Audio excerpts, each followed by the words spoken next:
officially into the 13 weeks now, which is good. The further along I get, the more relaxed I feel, secure I feel, I suppose. So I'm heading into hatch at the moment. Don't know if Tommy's going to make the appointment because he's got a hospital appointment at the moment, which is running late as usual. So he's going to try and make it, but we'll see how it goes. But this appointment, we get the results from the 12-week scan, which was checking the limbs, the organs, and like the fat roll at the back of the neck, which is an indicator for Down syndrome. Even though our Harmony one said we're all good, they do the scan as well. So I'm gonna head in, but I'm not too worried. I feel like the results are good.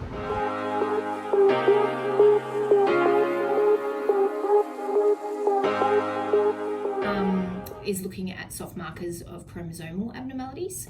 So the one that we want to look at is this nuchal translucency, and we want that to be less than 2.5. So as you can see, that yours is. Excellent. Baby's anatomy, it has been looked at, and one of the soft markers for a chromosomal abnormality would also be an absent nasal bone. So as you can see, that your baby has a nasal bone there. Your placenta has formed at the back. So never compare your fetal movements with somebody else. Yeah, right. So you feel more if it's at the back, is that right? Yeah, cool. Yeah. So yours is at the back, so you should start to feel pops and flutters of your baby from about 17 to 18 weeks. Can't wait for that. If I pick up, so we'll be able to listen to your baby today, heart rate. Awesome. If I pick up a little pick on the Doppler, I'll point it out. Okay. But usually it's not until 17, 18 weeks that you'll feel stuff. Yeah. Okay. Cool. Going down, they're looking at your ovaries, and then this PAP-A result. This is a hormone that the placenta makes, and we like this PAP-A to be above 0.4. So as you can see, that's way. Oh, okay. Because you've had a low risk NIPT, so an NIPT is that blood test that you had. That Harmony one? Yeah, gotcha. So that is actually more sensitive than these rates, but we never look at the background risk because that is based on your age and your demographics. Okay. The adjusted risk is based on the blood work that you had just prior. Oh, yep, gotcha. And so a high risk would be 1 in 300, and a low risk would be 1 in 301. Okay. Or more. Okay, so there's got to be a line in the sand somewhere. Yeah, gotcha. But as you can see here, yours is 1 in 13,000, 20,000, 20,000. So yeah, this is a low risk scan. Yeah. Sometimes it looks at how long your cervix is, but not always. So I don't think this one has reported on that. Yeah. Pertussis vaccine is 20 to 34 weeks.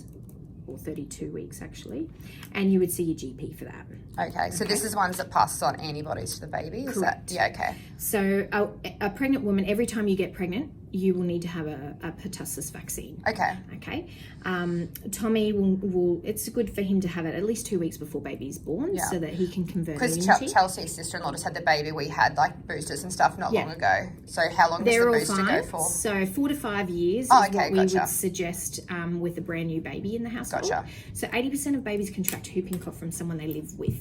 Oh, okay. 80% of the cases come from the general population or other family members. Okay. So anyone that's living in the household, anyone coming to stay. Yeah, so make sure that they've got it. Yeah, okay, cool. The whooping cough vaccine. The other one is a flu vaccine. So everyone has their own opinions on flu vaccine, but as health professionals, we have to tell you that it's safe at any stage pregnancy. Okay. And it's encouraged for pregnant women. I've never had a flu vaccine before. Does that matter? No, it doesn't matter. It's actually encouraged for pregnant women because you're in a low immune state. Yeah, you're more likely to get coughs and colds. Gotcha. And for Tommy, he's the herd immunity around you. So it's important that he gets one as well. Okay. It's free for you. All these vaccinations are subsidised for pregnant women. Okay. But you would need to see your GP for them. Okay, gotcha. And flu vaccines are seasonal. That's why we need to get them every year. Okay. But typically they only last about 3 to 4. And stupid question, but you're not going to get sick from the flu vaccine, right? No, okay. That's why I've never gotten it. I've always been like, oh God, what if I get sick? Okay. So whilst, and that's something that people do talk about a lot. Yeah. So whilst your immune system is trying to build up immunity to those strains of flu vaccine, your immune system is lowered, so you can contract like flu-like symptoms from other people. So it takes about 8 days. So that's where people say, I got the flu vax and then I got sick. And it's just a coincidence kind of. But the actual flu vax doesn't give you Okay. Is that the same sort of timing at that 20 to 32 weeks or whenever? No, any time. So it's seasonal at the moment. So it came out at the end of March.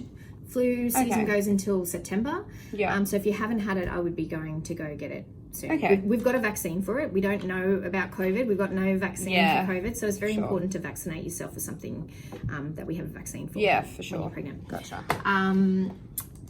Okay, in terms of antenatal education classes, what are your thoughts there? Has anyone discussed? No, your not yet. options? Okay. So, couple of options. When the MARTA sends you the welcome pack, there'll be a list of classes that they run. Okay. Okay.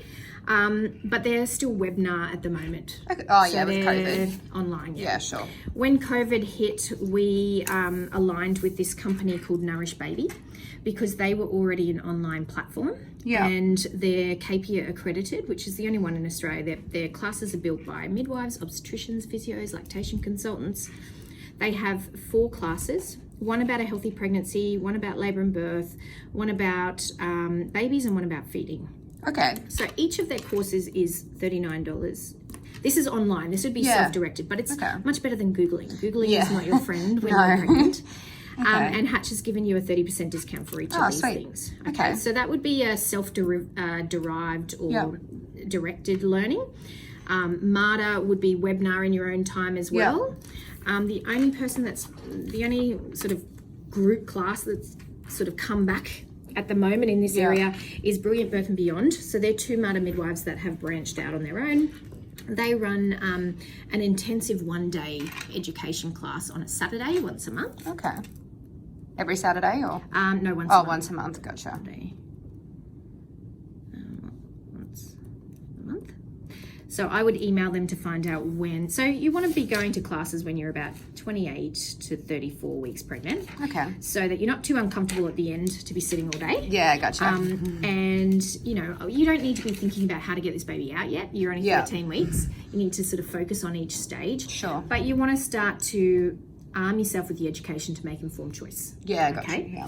So they have brilliant education styles. They, sort of don't pop you down and just watch a video. Yeah, okay. They have a lot of breakout sessions to appeal to different people's learning styles. They do a lot of dad stuff. Oh, that's handy. So you can take your partner to those? Correct. Yeah, okay, that's cool.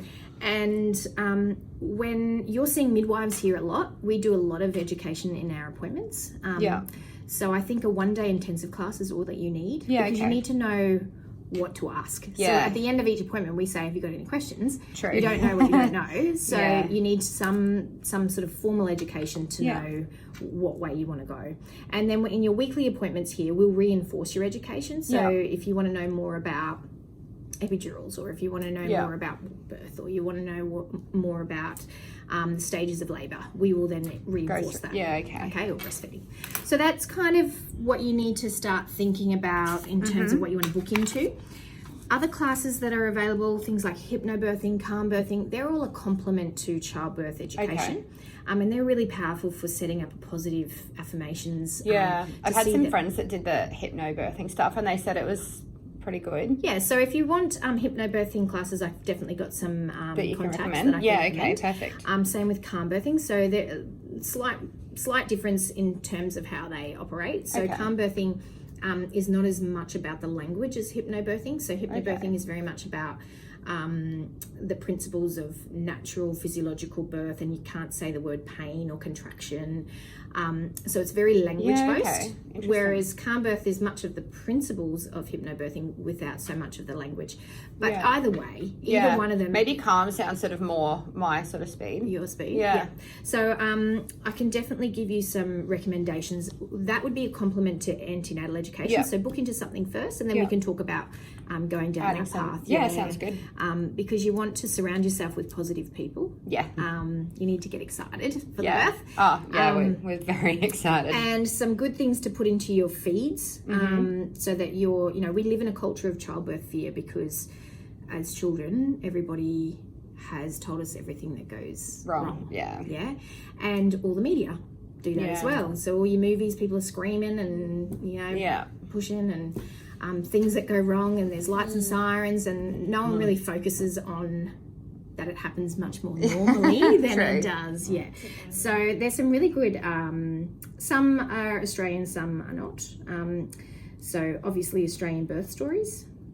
I have had that recommended to me. I haven't listened to it yet. I think it was like an Audible or a podcast Yeah, so they've got something. podcasts, Yeah. or they also have a really great Instagram Oh, page. perfect. So that, Okay. that will fill your feed with Positive, yeah. images.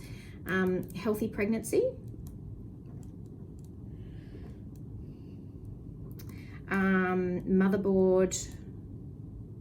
Motherboard birth. Beautiful imagery on that one. Have you got any others? Lactation link. Lactation link. I've got so many. Excellent. Almost want a breastfeeding one. Okay, that'll get you started Yeah. anyway. Okay. Okay. Perfect. Good one. Okay.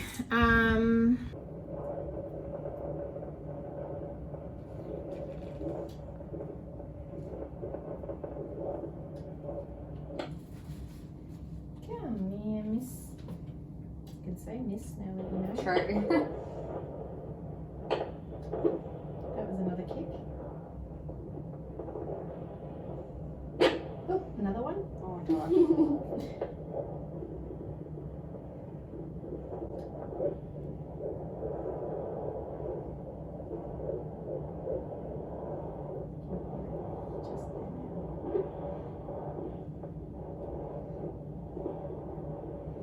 Another kick.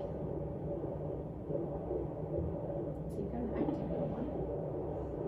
So the bigger the baby, the easier it'll be able to find and the louder the heartbeat. Yeah. I did almost debate buying one of those Doppler things like online in the beginning when I was just kind of like, I don't know, more nervous, whereas now like it's So these are about $700-800. yeah, right. So So the the good ones ones you are buy really on expensive. the ones you buy online are about $100. And you need to know what you're hearing.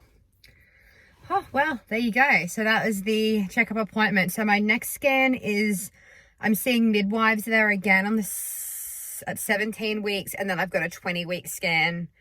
And then I'll see the obstetrician after the 20-week scan. But look, you can see why I really like Hatch. The ladies are so lovely. And they, as you can see, like let me film some stuff today, which was really cool because I wanted, it's hard to remember to relay everything. So yeah, I thought you guys would get a bit out of it. Tommy didn't end up making the appointment. His hospital appointment went forever again.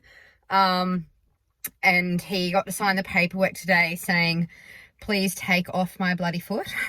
And they've promised us that they're going to amputate it within 12 weeks from today. So we're hoping sooner rather than later because no one's willing to give him stronger pain meds now. And the ones now just aren't even really touching the pain level. So sooner it goes, the better. Which is really exciting because obviously if he doesn't get it done for 12 weeks, we are going to be kind of cutting it fine with him recovering for when the baby is due. But hopefully it is on the closer side than the 12-week side. But yeah, so that's where we're sitting so far. Everything's tracking well. Everything is good. Yeah, that's about it. If there's anything in particular that anyone wants me to include or ask, by all means, drop it in because I'm an open book, as you can see.